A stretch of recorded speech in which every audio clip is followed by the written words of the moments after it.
다양한 분야의 명사를 초청해 삶의 지혜를 들어보는 시간 지혜다락방. 안녕하세요. 저는 아나운서 김미진입니다. 우리의 감정과 의식을 정확하게 알기 위해서는 뇌 공부가 꼭 필요하다고 하죠.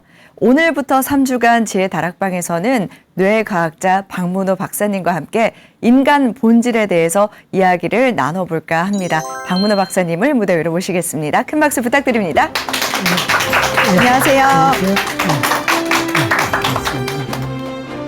2년 만에 뵙게 됐는데 2년 동안 어떻게 잘 지내셨는지 궁금해요. 예, 코로나 때문에 뭐 좀 그렇게 됐는데 네.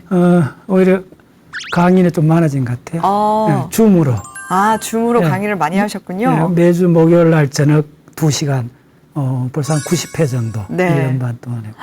와, 금요일도 하고. 네, 목요일, 금요일 금요일, 다. 예, 일요일 또 강의가 좀 있고. 강의로 굉장히 바쁜 일정을 보내고 계시군요. 박사님께서는 다양한 TV 강연을 하시기도 하고 또 책을 통해서 대중들에게 뇌과학에 대해서 알리고 계시는데요.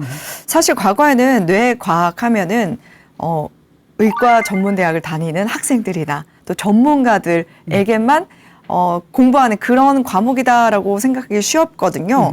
근데 요즘에는 대중들이 뇌에 대한 관심이 많이 커진 것 같습니다. 어떤가요? 그래서 정서적으로나 스트레스를 많이 받죠. 네.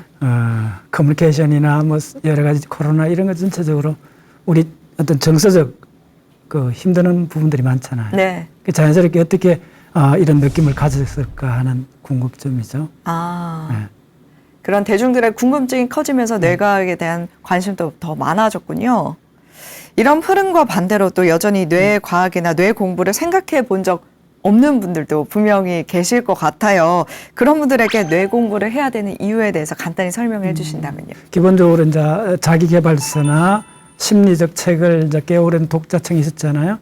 그런 공부들이 한 10년 이상 이렇게 자연스럽게 좀 더 엄밀한 과학 쪽에서 답을 찾고자 하는 네. 그런 경향들이 자기계발서, 심리학책, 그 다음은 브레인에 관한 책들을 찾게 되는 거죠. 네. 예. 어디서 바람직한 거죠. 네. 좀 더 엄밀한 과학적으로 참고를 하겠다. 네. 그런 경향들이죠. 일단은 이야기를 들어봤을 때 뇌과학 하면은 좀 막연히 어렵다라는 이미지가 떠오르거든요. 그래서 뇌 공부를 시작하는 첫걸음 어떻게 하면 좋을까요? 브레인의 구조를 기억해야죠. 어쨌든 브레인이 어떤 식으로 구성이 돼 있고 어떤 식으로 진화를 해왔고 네. 그래서 그에 대한 기본적인 용어, 예, 신경 연결망 그런 것들이 기본에 속하죠. 그것만 좀 숙달을 하면 네. 사실은 그것들이 항상 우리한테 작동을 하고 있지 않습니까? 그래서 그거에 대한 그 효과나 작동하는 방식은 스스로 구조나 기능을 조금 익히면 어느 정도 유추를 할 수가 있죠. 네.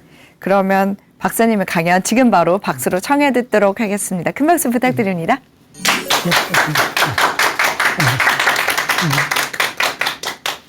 감정은 우리 몸에서 일어나는 상태라는 겁니다. 의외로 오래 가지 않는다는 거예요. 어떤 점에서 조금 좋은 소식이죠. 통증은 느끼지만은 고통은 상대적으로 적게 느끼는 사람이 많아요. 그래서 우리의 감정의 뿌리는 명확하게 접근하고 회피 반응에서 출현하는 겁니다. 낌새를 느꼈다 그러잖아요. 그런 상태는 사실 내장감각하고 관계 있습니다. 그리고 내장의 전체로 나가 있는 신경이 우리의 느낌, 감정, 네, 그거에 가장 주수도를 놓는데 그 신경을 미주신경이라고 합니다. 조금 더 생리적으로, 그 다음에 브레인 사이언스적으로 좀 살펴보고 싶습니다.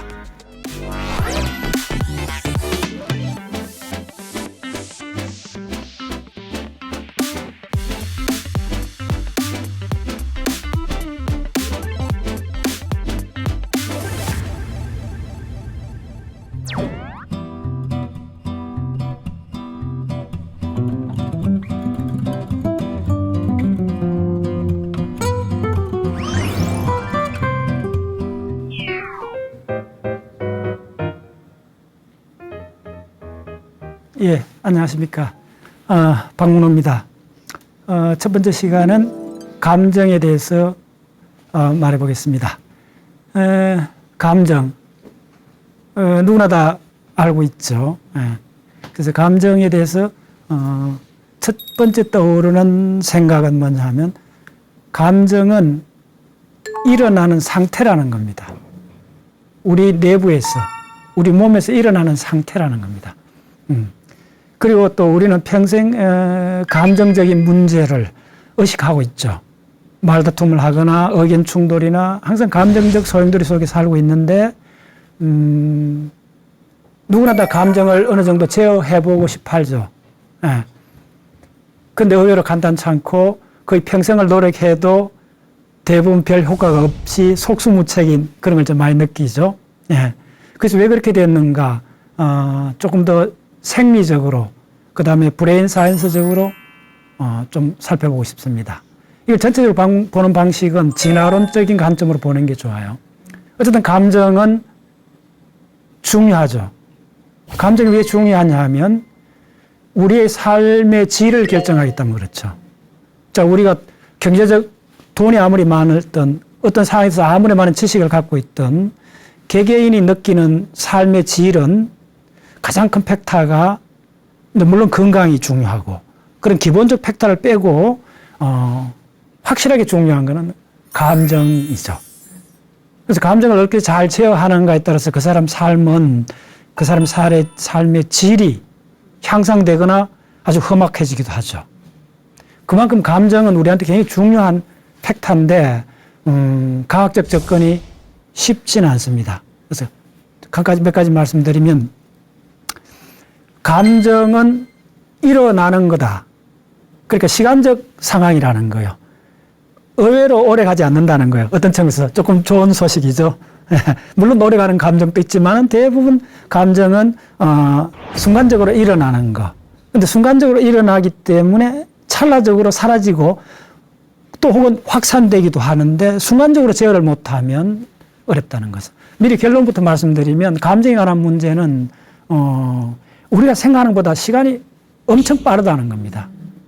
그만큼 제어하기 어렵다는 말입니다. 그래서 일어나는 순간, 감정의 방아쇠가 당기는 순간을 봐야 되는데 그거야 오래 수행한 스님들도 어려워하는 거잖아요. 그래서 방아쇠 불이 붙기 전에 예측을 해야 된다는 거예요. 네. 이제 그런 과정에서 감정이 왜 이렇게 강한 힘을 발휘해야 된다면 진화적으로 그것이 굉장히 중요하기 때문에 그렇죠. 자, 감정이 없으면 우리는 세계를 살아가는 이게 온전치가 않아요. 왜냐하면 결정을 하기 힘들어져요. 네. 그런 여러 가지 그 진화적인 문제들이 있습니다. 그래서 자료를 보면서 좀 설명을 드리겠습니다. 그래서 감정의 진화 관점에서 보면 감정의 진화에서 크게 세 가지 팩터로 보면 통증 조절하고 관련이 있습니다. 가장 근본적인 거는. 이 통증이 우리 손가락이나 발가락 말단에서부터 해서 뭐 불에 대거나 이렇게 했을 때 통증이 리얼하게 올라오잖아요. 그러면 이제 이 브레인, 척추 쪽에서 이렇게 올라와서 브레인 스템 쪽으로 이렇게 올라오면 편도체쯤 올라가면 그게 뭐가 되느냐면 고통으로 바뀌어요. 페인에서 통증에서 고통으로 되는 거. 정보를 더 많이 이렇게 링크하는 거죠. 그럼 고통이 돼요. 그래서 통증은 느끼지만은 고통은 상대적으로 적게 느끼는 사람이 많아요. 통증은 굉장히 생리적인 거고 고통은 그 위에서 그 사람이 얼마나 그 험악한 일을 많이 당한 사람은 보통 사람이 느끼는 통증도 참을 수가 있는 거예요. 네. 예를 들면 간홍장이 도가사를 빼내는데 바둑을 떴다 그러잖아요. 네. 그러면 통증은 있었는데 고통은 참을 수 있다는 거죠. 그래서 처음 브레인을 공부해보면 통증하고 고통을 분리하라. 다른 프로세스다. 그 다음에 이제 리얼하게 통증에서 중간 단계 고통으로 이렇게 더 넓게 정보가 처리되고 그 위에 올라가면 우리 최고위 브레인 피질들이 있습니다. 전전두엽이나 전대상해나 이런 쪽으로 올라가면 이게 고뇌로 바뀝니다. 그래서 통증, 고통, 고뇌. 그럼 고뇌 정도 되면 우리 붓다. 부처님이 그 세계를 하나의 진리 차원까지 성하시겠죠. 그래서 불교에서는 고성제라 그러죠. 예. 어떻게 통증이 고통으로 바뀌고 그거에서 올라가면 인생 전체에 대한 삶의 태도가 되는 거죠. 그걸 이제 고뇌라 그러죠. 그래서 그런 출발점이 통증 조절에서 시작을 하는 거예요. 예. 이제 두 번째, 우리 그 감정의 가장 코어는 이제 통증에서 시작한다 보시면 돼요. 그러면 내한테 해를 입힌 그런 거에 대해서는 해피 반응이 일어나요. 그 다음에 내한테 이득이 되는 것, 접근을 해요. 그래서 우리의 감정의 뿌리는 명확하게 접근하고 해피 반응에서 출현하는 겁니다.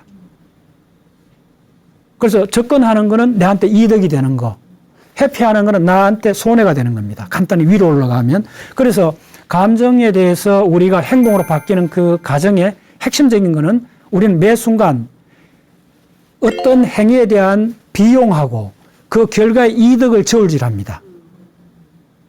요 과정의 시간상으로 굉장히 길어질 수가 있어요. 그 저울질을 잘 못하기 때문에 우리가 사기꾼한테 속는 경우도 있습니다.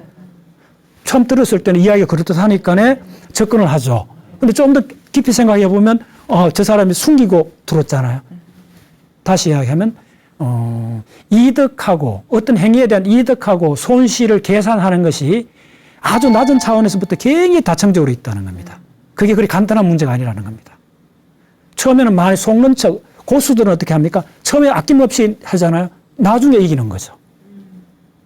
그래서 이득하고 손실의 이 계산이라말로 이 브레인 진화에서 가장 핵심입니다. 그래서 이득을 유도하기 위해서 나온 게 보상 시스템입니다. 자, 우리 일반적으로, 우리의 행동은 손해하고 이득을 저울질을 항상 하는데 행동으로 바뀌려면 손해보다 이득이 2배 정도 많아야 행동을 합니다. 그래서 행동은 그렇게 쉽게 나오는 상태가 아닙니다. 예. 그래서 대부분 사람들이 햄릿형으로 계속 생각만 하는 거죠. 행동 안 하는 거죠. 그래서 이런 모든 것들이, 이 통증 조절, 그 위에 올라가면 접근이나 해피 반응, 요 두 개로 갈라지고 접근과 해피 반응이 우리가 하는 모든 감정의 뿌리입니다. 그러면 접근과 해피를 잘해야 되는데, 우리 인생에서 그 잘할 수 있는 방법이 뭐냐면 내가 접근해서 얻는 이득하고 그 접근해서 얻는 손실을 계산을 해야 되는데 그게 남녀 관계든 뭐 사업이든 자기 건강 문제든 모든 걸 따졌을 때 그 두 가지를 저울질하는 것이 올라가면서 굉장히 복합적으로 되어 있다는 거예요. 그래서 흔히 우리가 하수다, 저 사람 수가 낮다 했을 때는 눈에 보이는 즉각적 보상 쪽에 따라 행동을 해버리는 거예요. 네. 조사 못 사람 알죠? 바로 그런 상황입니다. 네. 그래서 통증 조절에서 접근 회피하는 브레인적인 계산은 뭐냐 하면 이득이냐 손실이냐 따지고, 이제 그게 감정의 기본축입니다. 두 번째는 뭐냐면 이게 이제 복합적으로, 그래서 우리는 대충 느낌의 의지를 하게 되죠. 예. 네. 그게 뭐 느낌이나, 낌새를 느꼈다 그러잖아요. 그런 상태는 사실 내장 감각하고 관계 있습니다. 첫 번째 통증 조절, 두 번째 내장신경이 관여됩니다. 그럼 내장이라는 거는 허파, 심장, 위, 소장, 대장, 그 스플린에 지라라는 게 있습니다. 그 다음에 콩팥. 예, 이 한 5-6가지가 다 관여합니다. 곧 관여한다는 말이 뭐냐면 그쪽으로 다 신경이 나가 있습니다. 그리고 내장에 전체로 나가 있는 신경이 우리의 느낌, 감정, 네, 그거에 가장 그 주스도를 놓는데 그 신경을 미주신경이라고 합니다. 미주. 그 어지러울 미자, 달릴 주자. 그래서 베이가스 너브라고 그러는데 베이가스 너브는 우리 이 가슴 안에 배 속에 있는 모든 장기에 신경이 나가 있습니다. 미주신경이. 그래서 우리가 그것은 뭘 하느냐? 배가 고프면 혈중에 그 글루코스 농도가 떨어지죠. 그 다음에 허파나 심장 쪽으로 가는 이쪽에서는 뭘 센서하느냐 하면 호흡할 때 이산화탄소, 산소 농도를 측정하죠. 예. 그게 이제 내장신경입니다. 내장신경에서 가장 핵심이 미주신경입니다. 예. 그래서 세 번째 다시 미주신경을 써놨는데, 요 미주신경이 말 그대로 미친 듯이 달린다 이래갖고, 이제 이 수술하는 의사 선생님들이 이름 붙여놨는데, 베이가스란 말이 방랑자란 말이거든요. 그래서 어디에 있느냐 하면, 요 출발은 그 내관 연수 쪽에서 시작을 해서 거의 뭐 3-4cm 정도 내려가서 우리 모든 복부 안에 있는 장기 속으로 다 들어가 있어요. 그래서 우리가 속이 편하다. 예. 예. 배가 아프다. 근데 아픈 걸 느끼는 거는 배가 아니고 브레인이잖아요. 그러면 이 창자하고 브레인 사이에 뭐 연결이 됐어야 배가 아프다는 걸 느끼잖아요. 그 연결이 미주신경입니다.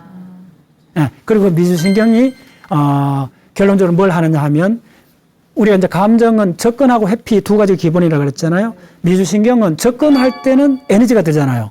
싸우든지 화를 내든지 접근할 때는 에너지가 되기 때문에 우리를 접근하게끔 해주는 그걸 뭐라 그러냐면 교감신경이라 그래요. 그럼 교감신경은 항상 우리가 액티베이션 돼 있고 에너지를 쓰니까 그걸 많이 쓰면 탈진을 해버리겠죠. 그래서 많이 쓰기 전에 적당하게 상황이 끝나면 우리 신체 상태를 곧장 편안한 상태로 돌려주는 게 부교감신경이요.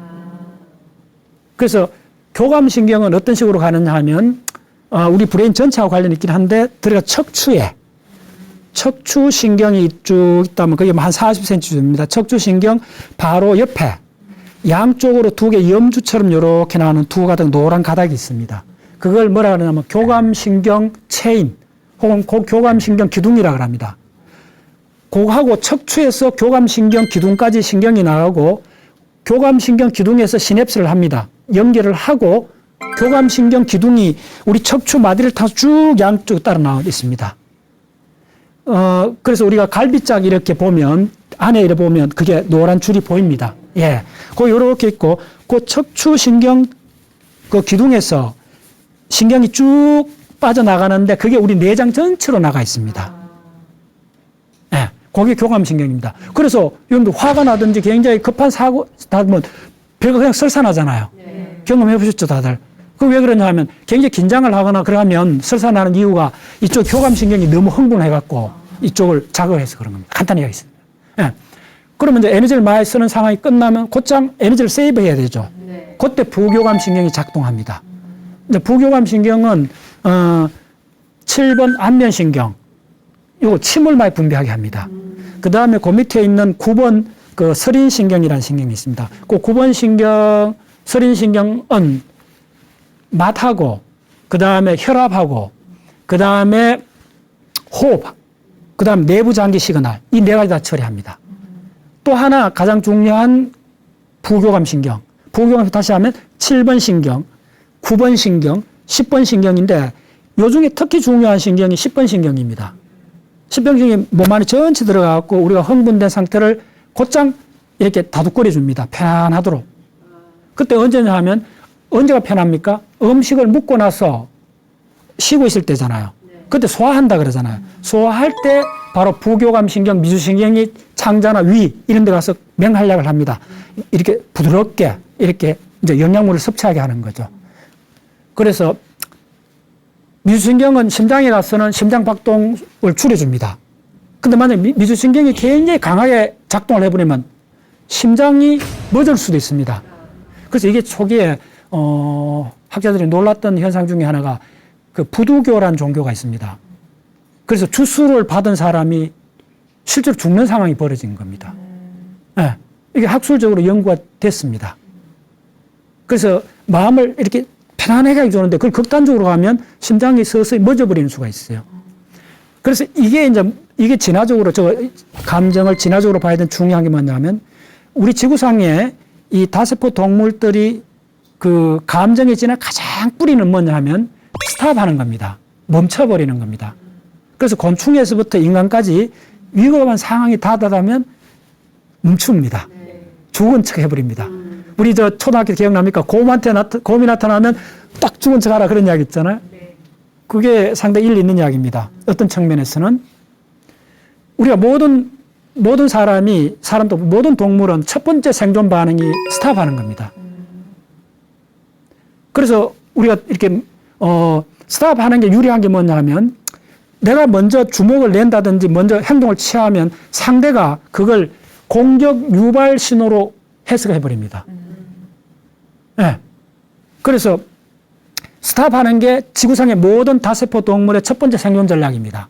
그럼 스탑을 한번 얼어붙으면 미주신경이 강하게 작동하면 초기미경이 강하게 얼어붙어 버리고 나면 안전하긴 하는데 만약에 나중에 상황에 따라서 내가 도망을 가야 되잖아요.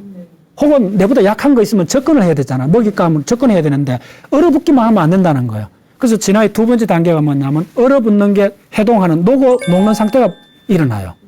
이게 또 엄청난 시간이 걸려서 두 번째 단계가 뭐냐면 얼어붙고 그 다음에 이게 녹았어요. 해제가 되면서 그 다음에 접근하고 회피가 가능해요. 근데 접근 회피도 엄밀하게 여러분들 보셔야 돼요. 이게 두 개가 동등한 게 아닙니다. 뭐가 많으냐 하면 회피가 압도적으로 많습니다. 왜 그러냐 하면 이건 진화적으로 우리 포유동물이 4,000종이 넘습니다. 그중에 포유동물 4,000종 중에 접근을 맹렬하게 하는 종이 맹수들입니다. 맞죠?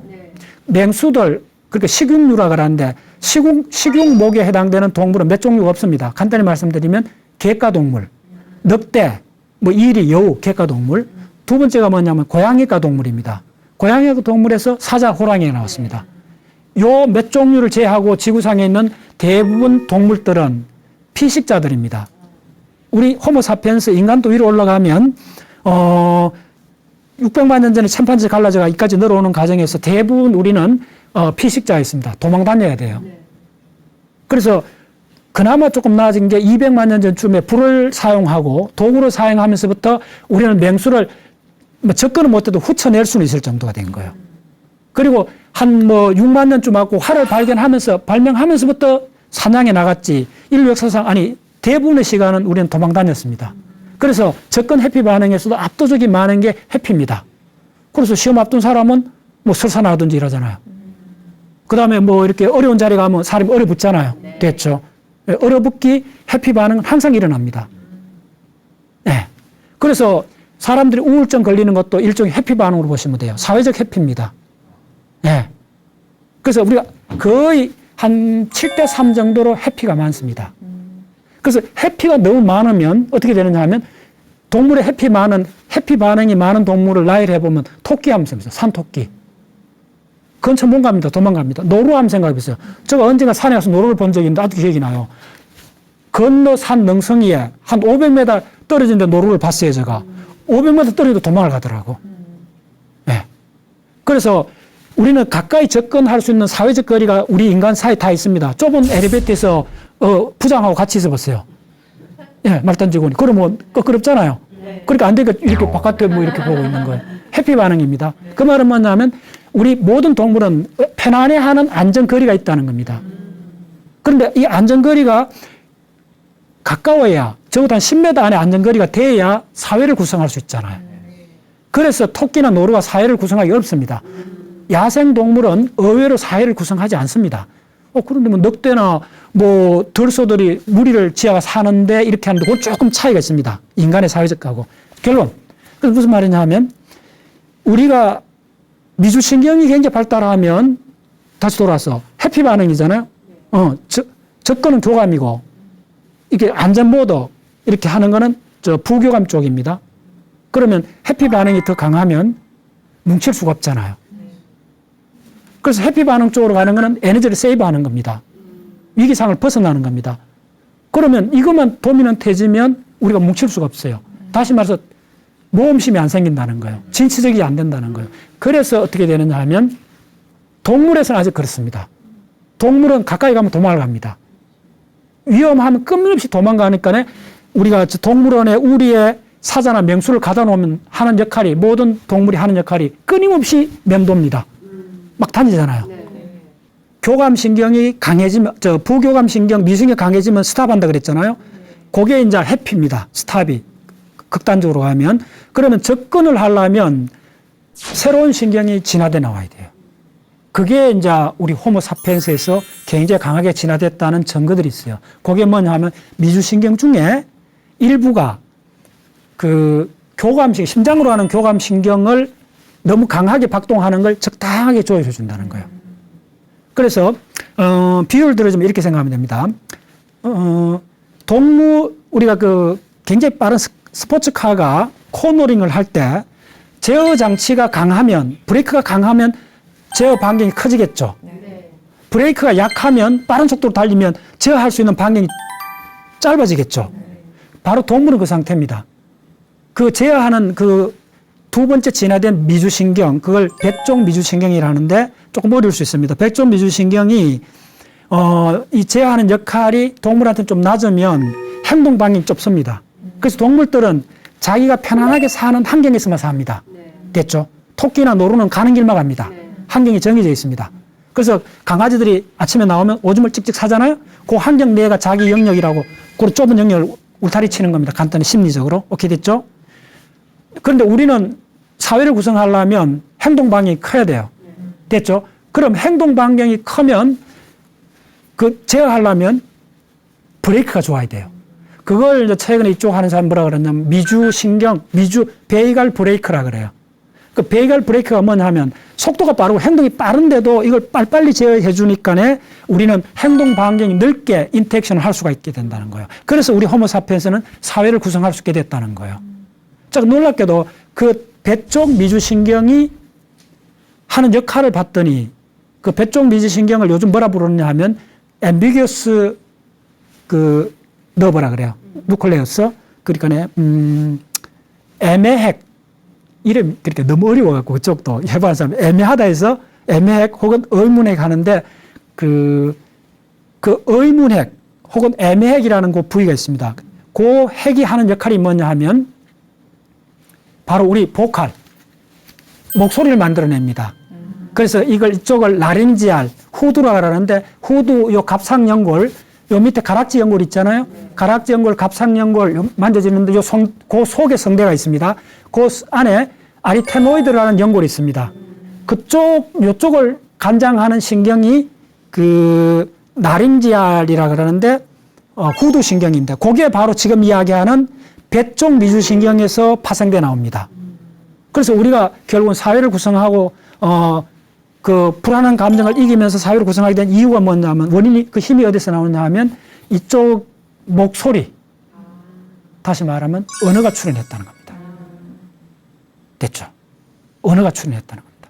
그래서 제가 두 번째 시간에 언어를 상정하게 된 게 뭐냐 하면 언어가 출현했기 때문에 우리는 어렵고 굉장히 복잡한 상황을 말로서 협상을 통해서 해결한다는 거예요. 그래서 국가를 넘어서도 이렇게 연합이 가능해지는 겁니다. 전부 다 말을 통해서 하죠. 그래서 다시 한번 이야기해 드리면 우리 감정의 진화는 기본이 접근하고 회피라는 거예요. 그럼 원초적 상태는 스탑입니다. 스탑에서 두 번째 상태가 접근하고 회피입니다. 근데 압도적으로 회피가 많다는 거예요. 회피만 있으면 우리는 뭉쳐 살 수가 없잖아요. 그러면 동물은 그래서 뭉쳐 살기 어려워요. 인간은 뭉쳐 살게 됐잖아요. 사회를 구성하게 됐잖아요. 그 진화적 원동력이 뭐냐 하면 모일 수 있도록, 인터액션 할 수 있도록 사회적 안전망이 불안정 요소를 낮춰준 거예요. 그리고 그 낮춰주는데 1등 공신이 뭐냐 하면 언어입니다. 말을 통해서 인터액션을 하게 되면서 그게 가능하게 됩니다. 자, 그러면, 그런 자료를 보고 좀 설명을 드리겠습니다. 예. 자, 이 모든 게 이제 척추에서 시작을 합니다. 제가 몇 년 동안 강의했는 내용인데, 저 척추신경에 보시면, 뭐 간단히 말씀드리겠습니다. 저 쭉 나와 있는 게 통증이나 압력, 온도 이런 겁니다. 그래서 척추가 하는 가장 중요한 역할이 온도, 찼거나 덥거나, 그 다음에 통증, 그 다음에 세 번째 뭐냐면 촉각입니다. 요 정보를 지금 올려보내고 있습니다. 저쪽에 보시면, 내장도 표시가 되어 있습니다. 내장으로도 갑니다. 척추신경이. 그래서 저기 전부 다 위로 올라갑니다. 예, 브레인 위로 올라가고. 자, 여기 보세요. 자, 보시면 저기 척추가 보이죠? 근데 옆으로 나가 있죠? 예, 다른 것도 보여드릴게요. 저겁니다. 저게 척추 등 쪽으로 들어오는 신경입니다. 저게 온도, 그 다음에 통증, 그 다음에 촉각. 요게 처리하는 게 척추 단면에 한 3분의 1이 그 섬유가 지나갑니다. 지금 거기에 들어가는 쪽을 뭐냐면, 도잘 루트 강갈리온이라고 합니다. 자, 좀 전에 그렸던 그 그림이 저 도잘 루트 강갈리온 들어가는 시그널입니다. 자, 브레인을 이렇게 보시면 돼요. 예. 저 오른쪽 빨간 그림을 보시면 옆으로 막 나와 있죠. 저게 이제 내장까지 다 들어가는 그겁니다. 예. 저 밑에 굉장히 말총처럼 돼 있죠. 저거는 뭐냐 하면 우리가 방광, 성기 이쪽으로, 예, 이거 사크랄이라는데 이쪽으로 관장을 합니다.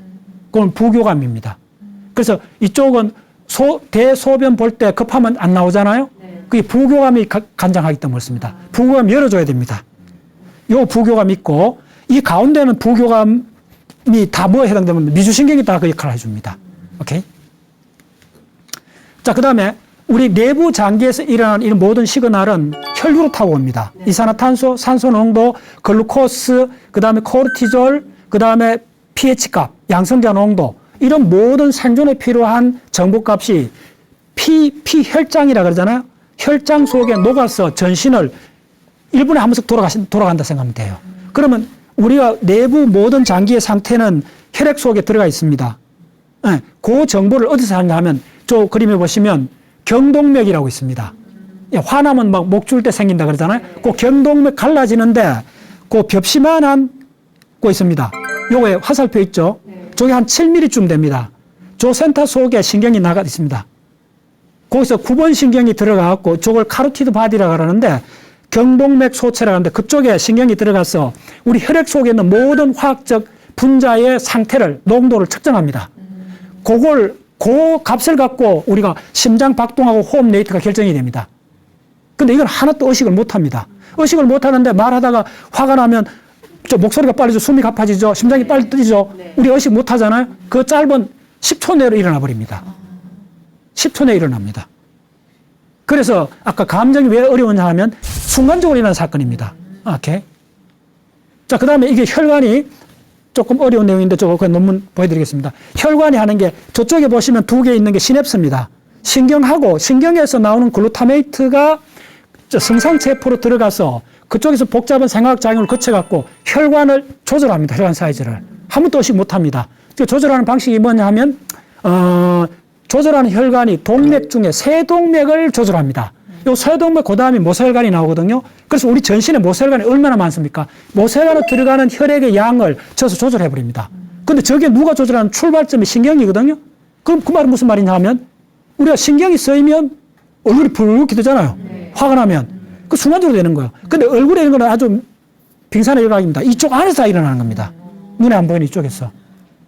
네. 오케이. 자, 그 다음에 저게 미주신경입니다. 리얼로 데이터를 보시면 화살표 있죠. 저 가장 큰 쪽이 저거 보면 그 미주신경 핵입니다. 그 미주신경 핵이 그 위쪽에 있고 아래쪽에 있고 밑으로 내려가는 이제 미주신경 실제입니다. 그래서 보시면 자 척수하고 저쪽에 쭉 신경이 나가 있잖아요. 저게 우리가 예를 들면 염산 같은 거 만진다든지 화학 물질 만진다든지 그 다음에 차가운 거 만진다든지 열이 난다든지 모든 게 저렇게 척수를 통해서 브레인으로 올라갑니다. 네. 그래서 저 그림을 제가 다시 요약의 그림인데 쾌감하고 통증 있잖아요. 저게 접근하고 회피입니다. 세포 반응에서 접근하고 그 쾌감하고 통증이 그 다음에 뭐냐면 충동하고 동기로 바뀝니다. 그게 위로 올라가서 배경정서, 그 다음에 기본정서, 그러니까 화내고 슬퍼하고 이런 기본정서, 배경정서, 그 다음에 사회적 감정으로 바뀝니다. 그 다음에 위에 올라가면 느낌으로 바뀝니다. 그래서 우리가 육감에 자꾸 의지한다는 것은 사실은 이 창자 속에서 일어나는 걸 바탕으로 사고한다는 생각 봅니다. 다 영향이 됩니다. 그래서 이건 제가 만든 도표인데 보시면 결국은 우리가 호흡하는 이게 저 까만 가운데 있는 게 행경막입니다. 행경막은 우리가 숨의 거의 한 70%가 행경막이 담당합니다. 행경막에 들어가는 게 C3, C4, C5라는 신경이 척추에서 나가서 행경막을 움직여갖고 덜숨, 날숨이 거의 한 70%가 저서 관장이 됩니다. 예. 근데 그거 거의 무의식적으로 항상 작동하고 있죠. 예. 그거에 따라서, 산소가 들어온 양이 결정이 되고, 심장 박동이 결정되고, 전부 다 우리가 거의 의식하지 않는 상태에서, 물론 의식하는 경우도 있어요. 의식하는 상태에서 항상 작동하고 있습니다. 전체적으로. 혈관도 보시면 이 브레인 안에 들어간 혈관이 혈관 주위로 얇은 물길이 생깁니다. 이거 최근에 굉장히 핫 이슈인데 저렇게 생겨서 우리가 밤에 잘 때 이 브레인 사이즈가 살짝 이렇게 부피가 줄어드는 현상이 일어납니다. 그러면 그 틈새로 그 뇌척석이 흘러갑니다. 그 다음에 그 인터스텔라 그 액이 있는데 그 핵하고 해서 우리가 베타아밀로이드가 쌓인 게 씻어내는 거. 그 작용이 일어납니다. 다시 말하면 우리 혈관, 브레인은 혈관 사이즈가 계속 바뀐다는 겁니다. 호흡에 관한 겁니다. 그래서 우리가 저 카로티드 바디하고 그 심장에서 나는 대동맥에 또 미주신경이 나가 있어요. 그래서 혈압을 항상 잽니다. 우리 안에서 혈압을 항상 재는데 우리는 의식을 못 해요.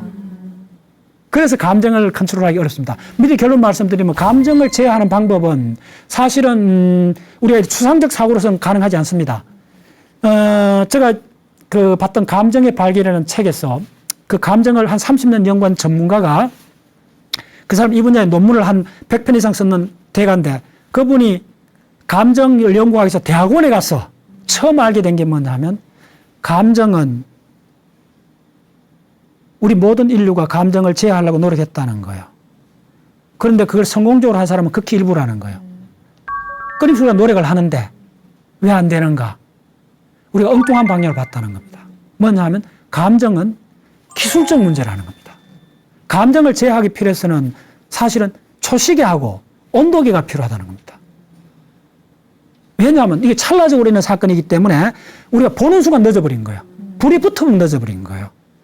그러면 첫 번째 해야 되는 게 뭐냐면 불이 딱 붙는 순간을 알아야 돼요. 네. 그래서 감정은 사고의 대상이 아닙니다. 감정은 기술의 대상입니다.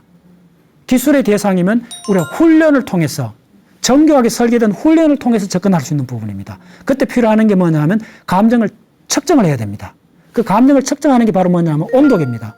대화를 하고 나서 겨드랑이에 딱 땀이 맺히면 내가 교감신경이 너무 흥분했구나라고 평가하시면 됩니다. 네. 그래서 이런 전체 구조를 하게 됩니다. 저쪽에서 일어나겠습니다. 뇌관에서. 제가 몇 년 동안 강의한 내용인데 저쪽에서 일어나는 단계를 전부 다 이해를 해야 돼요. 네. 저게 뭐냐면 전부 다 사실은 감정에 링크됩니다. 자, 그래서 저걸 요약해 드리겠습니다. 제가 만든 도표인데 감정 조절의 사각형. 예. 첫 번째, 감정이 일어났다는 걸 알아야 돼요. 이걸 이제 보조선임의 진심직설에서 그걸 각찰이 하죠. 무신공부 10단계에서 각찰. 먼저 보라는 거예요. 일어나는 순간을 보라는 거예요. 그러면 그 다음에 뭐냐면 후혈, 놓아버리라 이렇게 하죠. 참 대단한 그 방법론인데 지금 맞습니다. 먼저 알아차려야 돼요. 근데 이게 의외로 어렵습니다. 알아차리는 게. 두 번째는 뭐냐면 만약에 그래서 알아차리는 훈련을 해야 되는데 일단 알아차리면 무조건 스탑해야 돼요. 플러그를 뽑아야 돼요. 그래서 그 플러그를 뽑으면 어떻게 해야 되는데 딱 알아차리면 먼저 하나 둘 셋 해야 뭐 이야기 하잖아요. 네.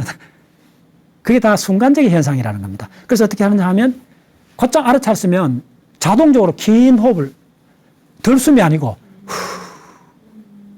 네. 왜냐하면 긴 날숨이 부교감신경, 미주신경을 활성화시킵니다. 자, 우리가 감정이 격해졌다는 것은 교감이 너무 장악했다는 거잖아요. 그럼 빨리 교감의 불을 꺼야 되잖아요. 그럼 이걸 할 수 있는 소방대가 부교감입니다. 그 부교감의 대장이 누구냐면 미주신경이고 미주신경이 언제 가을 작동하느냐 하면 내일숨 때 우리가 위험할 때 후 하잖아요. 그게 오랫동안 진화된 생리적 반응입니다. 그걸 감정 격할 때 후 하시면 돼요. 그래서 우리가 직업 계층 중에 노래 부르는 가수들이 굉장히 오래 살고 동안을 많이 유지해요. 통계적으로 보면. 그 왜 그러냐면 노래라든지 우리 말은 내일숨에서 하잖아요. 근데 노래는 내일숨을 특히 길게 내는 겁니다. 모음 위주로. 그렇게 감정이 부드러워지는 거예요. 그러니까 부교감이, 미주신경이 완전히 이렇게 장악을 하는 거예요. 그렇게 되면 어떻게 되냐면 우리가 편안해지는 거예요. 그럼 에너지를 적게 쓰는 거예요. 네, 수명하고 관계 있습니다. 그 다음에 마지막으로 분류학입니다. 자, 감정을 조절하는, 이 브레인을 써서 감정을 조절하는 여러 가지 방법 중에 가장 효과적인 건 뭐냐 하면 감정이 일어나갖고 이제 딱 전면전을 할 때 내가 일어나는 감정에 레벨을 붙여보시라는 거예요. 네, 요거는 뭐 비열한 감정, 요거는 내가 거짓말하고 있고, 내가 어떤 감정이라고 레벨을 딱 언어로 표시하면 그게 명확해집니다. 언어로 표시하면 여기서 처리하기 시작합니다. 그러면 상당히 자기가 그동안 학습한 거 링크 때문에 효과가 있습니다. 두 번째, 이 분류하기는 이름을 붙이는 건데 이게 왜 효과적이냐 하면 특히 우리의 일생은 자기하고 가까운 한 4-5명의 사람하고 결정납니다. 부부나 친구나 애인이잖아요. 자기 일생을 보내는 거는 사실은 그 4-5명밖에 없어요. 이 사람들은 기본적으로 커뮤니케이션을 어떻게 하냐면 부부 사이는 표정으로 하잖아요. 말로 안 하잖아요. 맞죠? 그러면 싸우면 뭐 특히 여성분들 말씀 그걸 말로 해야 알아 그러잖아요. 그래서 우리는 감정 전달은 80%가 비언어적으로 합니다. 맞죠? 근데 80% 비언어적으로 해갖고 문제가 생겼기 때문에 문제가 되는 거예요. 나머지 20%가 적은 게 아닙니다. 자, 자녀 교육 문제나 그다음에 뭐 재산 문제나 뭐 복잡한 문제잖아요. 그거는 얼굴 표정으로 전달하기 어렵잖아요. 됐죠? 그때 그 20% 해당되는 건 반드시 말로 해야 돼요. 그래서 제가 오랫동안 그 관찰해 봤더니 모든 게 우리가 말할 때 가장 전화 통화 때 말하잖아요. 그 전화 통화에서 말 싸움을 안 할 수 있는 방법을 말씀드릴게요. 특히 남자 여자가 하는 책략이 조금 다릅니다. 그래서 어떻게 되냐면 통화를 할 때 아주 중요한 격한 일이 벌어졌어요. 감정 싸움이 일어나는 말을 통화를 할 때 첫 단계로 서로 사실 단계를 먼저 말을 해야 돼요. 두 사람이. 그럼 사실 단계끼리는 충돌을 안 해요. 감정이 배제 안 되기 때문에. 근데 대부분 말싸움이 왜 일어났냐면 나는 사실을 이야기하고 있는데 저 사람은 듣는 사람은 감정 단계에서 이야기를 하는 거예요. 그때 서로가 사실 단계로 늘어왔어. 이렇게 해야 돼요. 감정 단계로 올라갈 때는 두 사람이 합의하고 올라가야 돼요. 합의하지 않고 올라가기 때문에 나는 계속 사실만 이야기인데 저 사람은 감정을 이야기하는 거예요. 그 두 사람이 사실 단계를 다 하고 나면 그 다음에 감정 단계로 올라가야 돼요. 이런 걸 프로토콜을 맞춘다 그래요. 제가 통신 쪽으로 반도체 통신 쪽으로 레이저 다이오드를 한 20년 전에 연구를 했거든요. 그 이제 통신 쪽 하는 사람은 명확해요. 반드시 그 프로토콜을 맞춰야 돼요. 그래서 내가 A라는 정보를 전달하면 그 정보를 받았다는 그 확인 메시지를 내한테 보내줘야 돼요. 그 사실관계에서 그렇게 해요. 통신에서는. 근데 우리 인간의 통신에서는 그걸 안 하더라고. 그 다음 두 번째는 이제 감정 단계에 올라갔을 때는 모든 걸 털어놔야 돼요. 세 번째 단계가 뭐냐면 의미 단계입니다. 감정 단계에서 수습이 되면 자동으로 의미 단계에 올라가요. 의미 단계에 올라가면 다 서로 화해를 할 수가 있어요. 대부분 싸움, 거기 이제 결론이 뭐냐면 한참 싸우고 나서, 한참 울고 났더니, 싸우고 났더니, 같은 의견이었네라는 거 확인한 적 있죠. 그 왜 그러냐 하면, 감정 단계하고 사실 단계를 싸우기 때문에 그렇습니다. 사실 단계끼리 이야기를 하고, 감정 단계끼리 이야기하면, 의사소통은 완료가 됩니다. 자, 그래서 감정은 순간적으로 일어나기 때문에 순간적으로 제하고, 어떤 명상이나 이런 것보다 제가 권하고 싶은 거는 초시계, 그 다음에 온도계. 왜냐하면 감정은 기술적 문제이기 때문에 그렇습니다. 그렇습니다.